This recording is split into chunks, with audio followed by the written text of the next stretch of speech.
पावन मंच को प्रणाम करता हूं और आपकी उपस्थिति को भी नमन करता हूं। अरे नमन कर दिया, ताली तो बजा दो। बहुत सुंदर आयोजन आज का, मैं बधाई देता हूं। और दिल्ली के अंदर बहुत कॉलेजों में कार्यक्रम करते हैं साहब, और ऐसा लगता है कि दिल्ली से ज्यादा जो IIT है या कहीं पर भी जो स्टूडेंट सुनते हैं बहुत अच्छा सुनते हैं। लेकिन आज ये एहसास हुआ चंडीगढ़ अपने आप में विशेष है साहब। चंडीगढ़ के लोग और भी बेहतर सुनते हैं। और ये जो सिक्योरिटी गार्ड लगा रखे, अगर ये अपनी बंदूक नीचे कर ले तो और ज्यादा एंजॉय करेंगे बच्चे। आप भी एंजॉय करो साहब, बिल्कुल मस्ती से सुनना है साहब, मस्ती से पढ़ना है। मस्ती का ही दिन है। और मैं तो बधाई देता हूं, मैं तो मूलते हरियाणा का हूं भाई साहब। पंजाब हो, हरियाणा हो, राजस्थान हो, उत्तर प्रदेश हो, इनमें चोली दामन का साथ है कि राजस्थानी से पूछ लिया। हमारे यहाँ जाट होते हैं, उनके यहाँ राजपूत होते हैं। हम बोले जी आपकी क्या खासियत है, राजस्थानी बोला जी अपनी बात पर जान दे दे। हम पंजाब और हरियाणा वालों से पूछा भाई तुम्हारे में क्या खासियत है, बोला जी बिना बात जान दे दे। तो हमारा तो भाई साहब बिल्कुल देसी मामला है। आदरणीय बैठे हैं सोही साहब, त्रिलोक जी, प्रणाम करता हूं। कवि सम्मेलन में जाते हैं लोग बहुत अच्छा सुनते हैं साहब, बहुत ताली बजाते हैं। एक कवि सम्मेलन में चला गया भाई साहब, मैं 1 घंटे लगा रहा, एक ताड़ी नहीं बजाई। पता नहीं कहां से ठूठ बुला रखे थे सारे। 1 घंटे महेंद्र जी लगे रहे भाई साहब, कोई ताड़ी नहीं, बिल्कुल खामोश। पीछे एक बाबा खड़ा, उसने ताड़ी बजाई। मैं बाबा के पास गया, मैंने कहा बाबा बहुत मेहरबानी, तेरे को मेरी लाइन समझ में आई, तूने मेरी कविता पे ताड़ी बजाई। बोला मेरे तेरी एक लाइन समझ में नहीं आई, मैं तो तम्बाकू कूट रहा हूं, तू तो लगा रहे बस। तो चाहे तम्बाकू कूटो और चाहे मन से बजाओ, लेकिन एक बार हाथ खड़े करके तालियां बजा के बताओ कि मैं चंडीगढ़ में आया। कुछ लोग वहां बालकोनी पे खड़े हैं। हाँ बिल्कुल बिल्कुल तैयार है साहब, क्या बात है। वो वैभव पूछ रहा था भाई मैथ के कितने हैं, सबने ताली बजा दी। इंजीनियर कितने हैं? अरे ये पूछो भाई साहब, जो भी पूछने की बात है उसमें ये पूछो सबसे ज्यादा, मतलब पूछ रहे थे सबसे ज्यादा नंबर किसके, कौन सा प्रदेश ज्यादा। अरे ये पूछो गर्लफ्रेंड किस किस की है, सारे राज्य है भाई साहब। हरियाणा का आदमी बिल्कुल मस्त रहता है भाई साहब। आप हरियाणा के प्रदेश के पास से यो इतनी लोग महिलाएं बैठी है, प्रथम पंक्ति में नमन करता हूं बहन जी। मैं तो एक कवि सम्मेलन में चला गया, पहली पंक्ति में एक महिला बैठी बाबूजी, और गुस्से से घूर रही मेरे को आधे घंटे से, खूब फुल गुस्से में। मैंने कहा बहन जी कोई गलती हो गई क्या? बोली नहीं, तेरी शकल मेरी सास से मिलती है। मैंने कहा सास कभी मूछ है क्या? बोली मूछ का तो पता नहीं, पर दाढ़ी रोज बढ़ाती है। लेकिन कवि सम्मेलन का साहब मस्ती का माहौल रहता है, बहुत समय निर्धारित है और बरसात का टाइम भी है। ज्यादा लंबी कविताएं बाबूजी सुनाएंगे नहीं, ज्यादा लंबी कविता सुनाना अच्छी बात नहीं है। वो एक मंच से कवि ने बाबूजी इतनी लंबी कविता सुना दी, इतनी लंबी सुना दी, कविता सुनकर वहां पर बैठा हुआ एक 90 साल का आदमी मर गया। कितनी लंबी सुनेगा भाई साहब मनीष जी, कोई हद होती है थोड़ी ना, सुनाते रहो। कवि को कोर्ट ले जाया गया, जज साहब बोले कवि महोदय इतनी लंबी कविता सुना दी, तुम्हारी कविता सुनकर देश का एक वरिष्ठ नागरिक कम हो गया, तुम्हें सजा मिलेगी, वो भी फांसी की सजा मिलेगी, आप अपनी अंतिम इच्छा बताओ। कवि बोला जज साहब वही कविता मैं एक बार आपको सुनाना चाहता हूं। तो इतनी लंबी कविता सुनाने नहीं जा रहे हम भाई साहब, आपको बहुत मन की कविता सुनाएंगे। हरियाणा का आदमी तो वैसे ही मस्त होता है। हरियाणा की लुगाई इतनी देर चुप बिठा दो, सरदार जी मैं बता रहा हूं खड़ा नाश हो जाए। कति नाश पता है ना, कई प्रकार के होते पंजाब में और हरियाणा में। एक खड़ा नाश होता है, वो एक ने हेलीकॉप्टर चलाना सीख लिया। घर वालों ने कहा यार तूने हेलीकॉप्टर सीख लिया, एक बार हमको भी सैर करवा दे। बोला यार शोर बहुत मचाते हो। अरे बोला नहीं मचाएंगे, शोर वोर बिठा ले अपने हेलीकॉप्टर में। पूरा परिवार हेलीकॉप्टर में शर्त पे बिठा लिया, कोई शोर नहीं मचाएगा साहब। हेलीकॉप्टर काफी ऊंचाइयों तक ले गया, कोई नहीं बोला। मना कर खींचे, अगले ने पीछे मुड़ के देखा, सारे नाराज हुए पड़े पूरा परिवार। बोला अच्छा चलो कोई कुछ तो बोलो, कोई नहीं बोला। उसने अपनी माँ से कहा माँ तू ही कुछ बोल। उसकी माँ बोली बेटा मैं अब क्या बोलूं, मैं तो जब ही नहीं बोली जब तेरा बाप नीचे गिर गया था। ये है पंजाब और हरियाणा की महिला, ज्यादा देर खामोशी से बिठा ही नहीं सकते उनको। वो मेरे को तो याद है भाई साहब, एक बहुत मोटी महिला, हाँ वहां यहां भी बैठी है,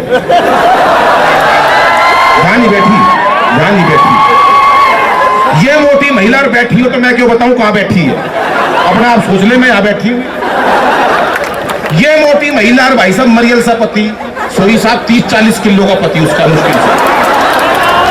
हाँ, ये भी एक आया मंच पे कर रहा था, वो जो उतना ही होगा 30-40 किलो का, वो भी फालतू बता रहा हूँ भाई साहब, बिल्कुल मरियल सा पति, मोटी महिला, उसे ले गई टैटू वाले के पास, जाके बोली भाई साहब इनके हाथ पे शेर बना दो। अब टैटू वाला हरियाणा का था, उसने पहले तो पति देखा मरियल सा, ये बात सुन के उसका खून जल गया कि पहले तो पति देख, इसके ऊपर जंगल का राजा बनवाए। उसने पहले तो पति देखा मरियल सा 30-40 किलो का वैसा, उसके बाद इतना सा हाथ उसका, जरा सी कलाई वैसा,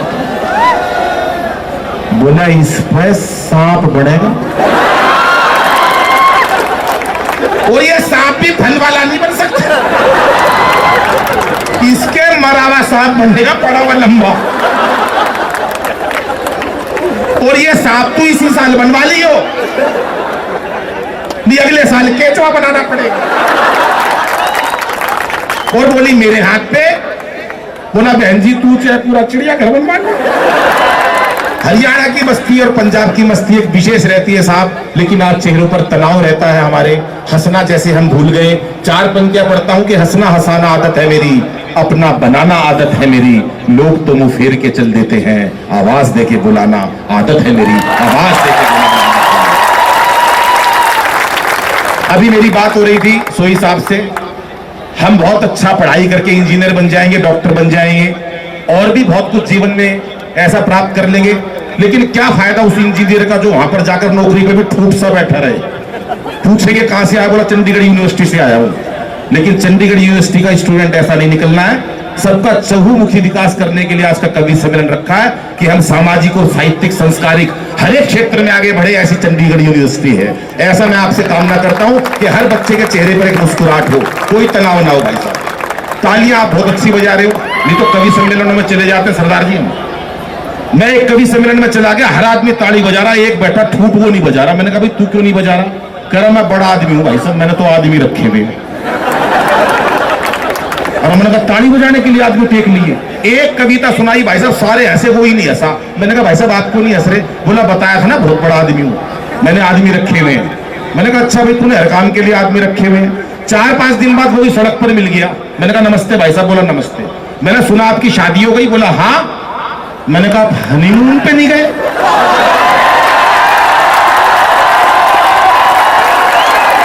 यहाँ किसी ने नहीं रखे हुए, यहाँ सारे मस्त हो गए। यहाँ बिल्कुल मस्ती की बात है। आइए साहब 4 राजनीति की बातों से जोड़ता हूँ। और हरियाणा का प्रदेश ऐसा, वहां तो बुजुर्ग भी ऐसा। मेट्रो दिल्ली में चलती है, सरदार जी ने मेट्रो में बैठ लिया। एक ताऊ मिल गया मेरे को हरियाणा का, मेरे से बोला रहा छोरे तू बलबीर का सैके, पिताजी के नाम से पूछ लेते उसका है क्या?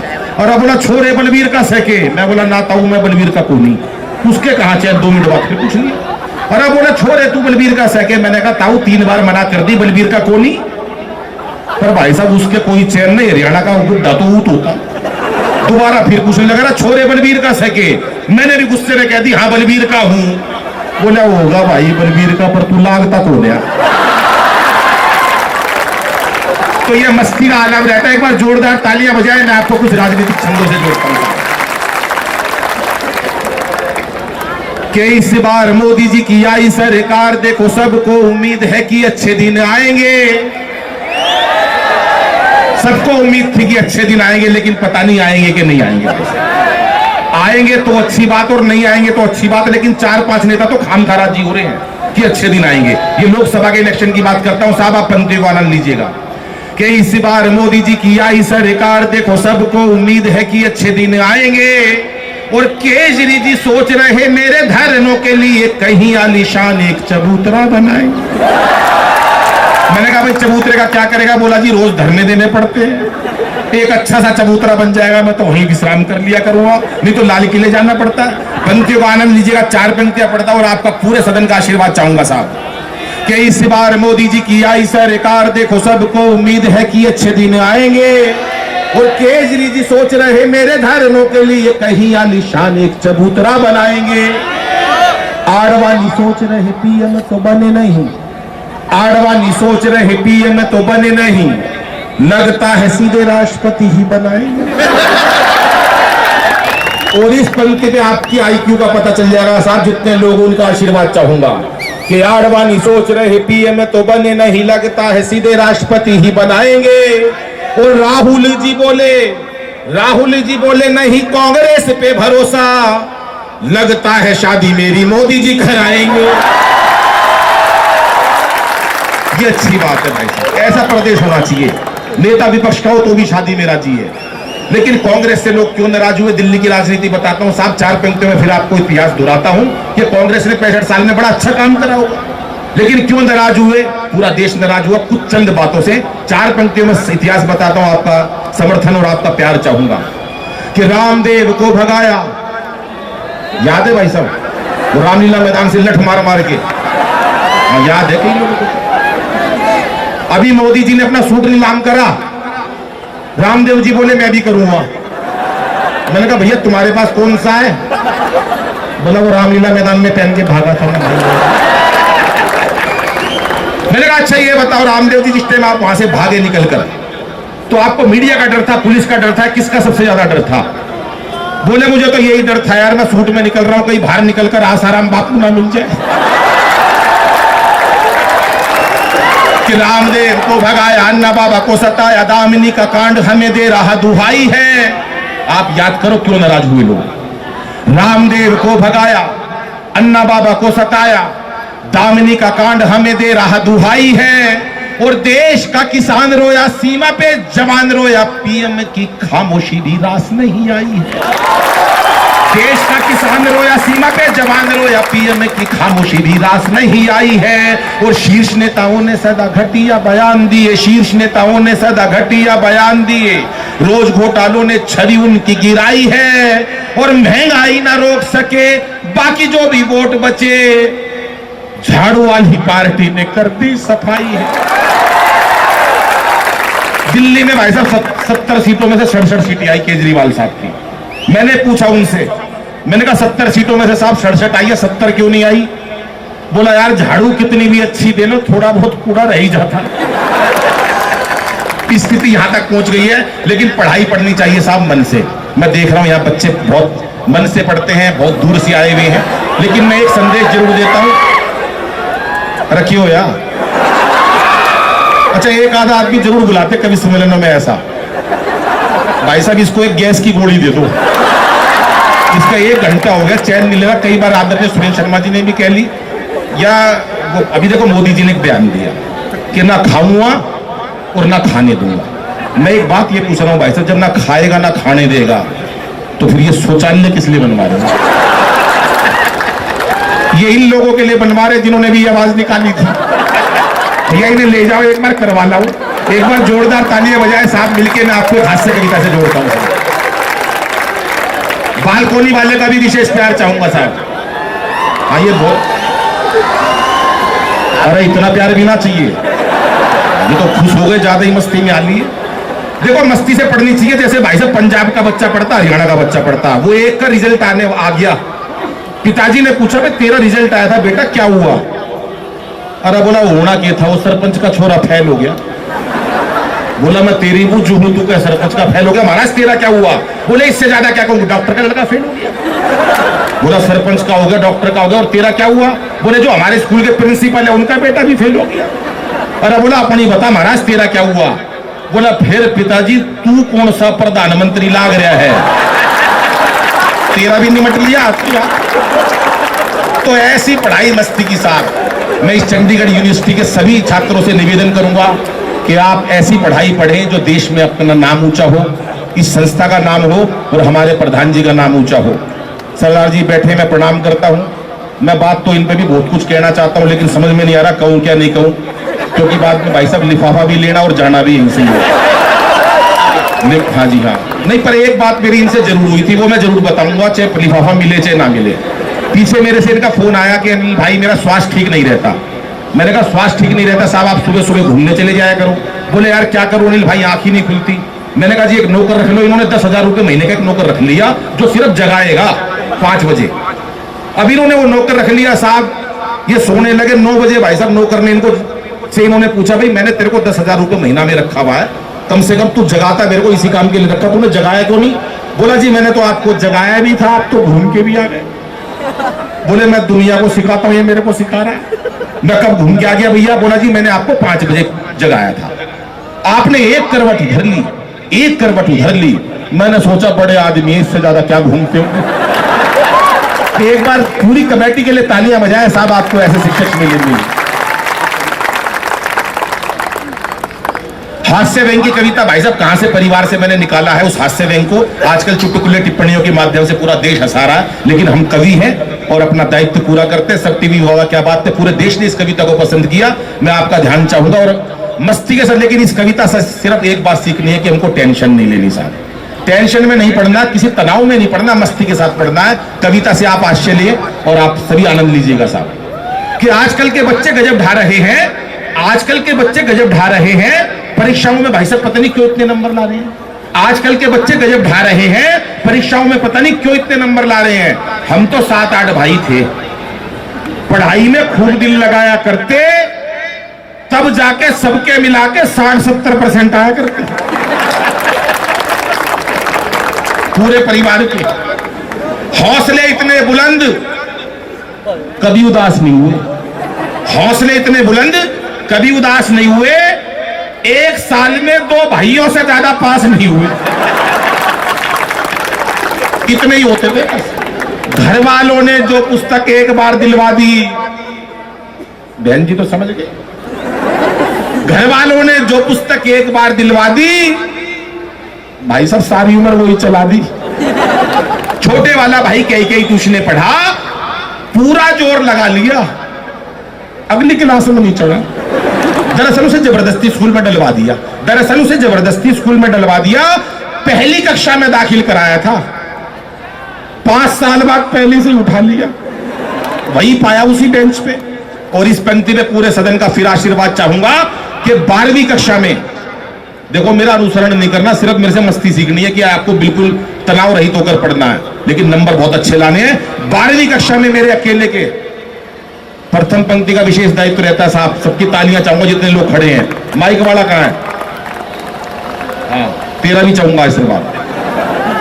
12वीं कक्षा में कान खोल के सुन लो, चौकन्ने हो जाओ, हाथों को तैयार कर लो साहब।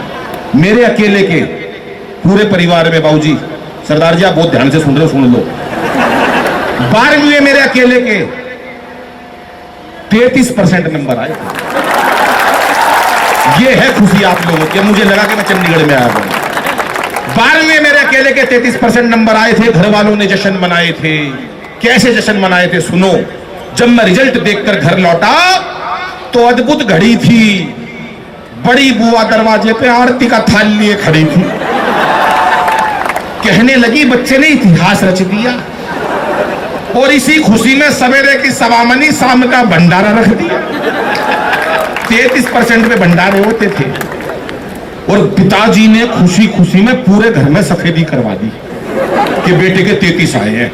पिताजी ने पूरे घर में सफेदी करवा दी और मार्कशीट शीशे में जड़वा के ड्राइंग रूम में टंगवा दी।